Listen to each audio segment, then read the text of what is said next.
Assalamualaikum warahmatullahi wabarakatuh. Perkenalkan, nama saya Sinur Ilham dari Paralel 1. Di sini saya akan membuat video tentang UAS, strategi belajar mengajar sebagai syarat UAS. Ya, langsung saja ke soalnya. Yang pertama, apakah kepanjangan dari RPP?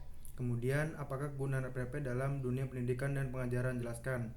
Ya, RPP adalah singkatan dari Rencana Pelaksanaan Pembelajaran, yang dimana dokumen yang berisi rencana dan strategi pembelajaran yang akan dilakukan oleh guru dalam satu atau beberapa pertemuan pembelajaran.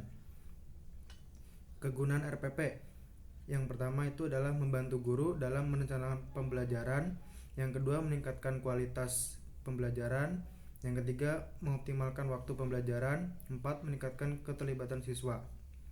Oke, lanjut ke nomor 2. Jika dalam suatu kelas mengalami kendala, sebagai situasi harus dikondisikan agar sesuai dengan acuan dalam RPP dan tujuan dalam materi tercapai. Maka kemampuan apa yang harus dimiliki seorang guru? Jelaskan.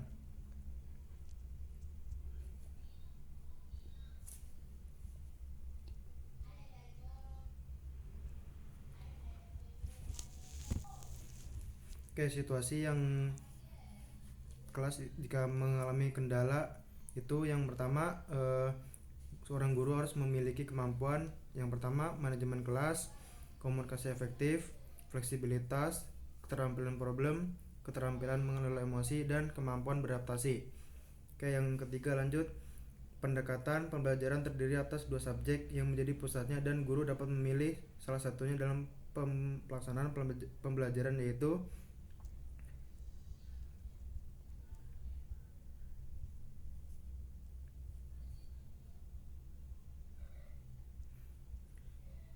subjeknya yang ini ada dua, yaitu Student Centered Learning atau SCL atau pembelajaran berpusat pada siswa. Yang kedua, Teacher Centered Learning atau TCL atau pembelajaran berpusat pada guru. Dalam Student Centered Learning atau SCL, siswa menjadi pusat pembelajaran dan guru berperan sebagai fasilitator yang membantu siswa dalam proses pembelajaran. Lanjut, soal nomor 4. Berikan dua contoh metode pembelajaran dan jelaskan pengertiannya. Contoh metode pembelajaran yang pertama itu adalah metode pembelajaran diskusi. Metode pembelajaran diskusi adalah metode pembelajaran yang melibatkan siswa dalam diskusi kelompok untuk membahas topik atau masalah tertentu. Yang kedua, metode pembelajaran Problem Based Learning atau PBL. Metode pembelajaran Problem Based Learning adalah metode pembelajaran yang melibatkan siswa dalam memecahkan masalah nyata atau simulasi masalah yang relevan dengan materi pembelajaran tersebut. Lanjut ke nomor 5. Berikan penjelasan apakah yang dimaksud dengan model pembelajaran. Berikan saja satu contoh model pembelajaran yang kalian ketahui. Oke, model pembelajaran adalah suatu pendekatan atau kerangka kerja yang digunakan untuk merancang dan melaksanakan proses pembelajaran. Itu ada dua contohnya. Yang pertama, karakteristik model pembelajaran kooperatif dan kelebihan model pembelajaran kooperatif. Lanjut ke nomor 6. Jelaskan perbedaan antara strategi pembelajaran dengan teknik pembelajaran.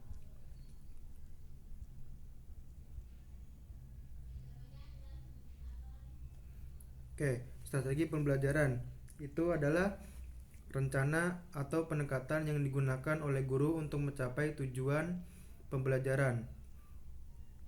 Sedangkan teknik pembelajaran itu adalah metode atau cara yang digunakan oleh guru untuk menyampaikan materi pembelajaran kepada siswa. Lanjut ke nomor 7. Apakah tujuan pendidikan nasional Indonesia?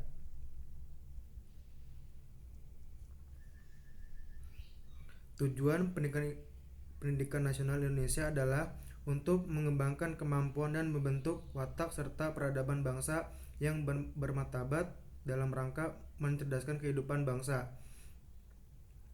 Lanjut ke nomor 8. Jelaskan secara lugas dan dapat dipahami perbedaan antara pendidikan dan pengajaran.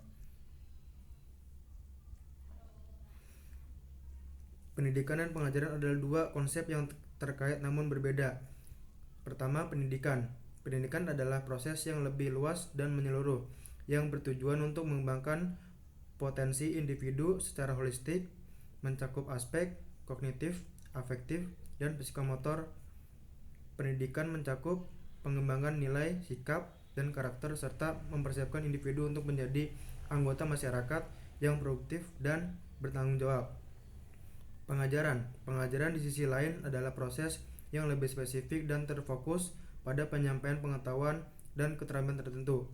Pengajaran biasanya dilakukan dalam konteks sekolah atau lembaga pendidikan dan bertujuan untuk membantu siswa memahami dan menguasai materi pelajaran tertentu. Oke, terima kasih.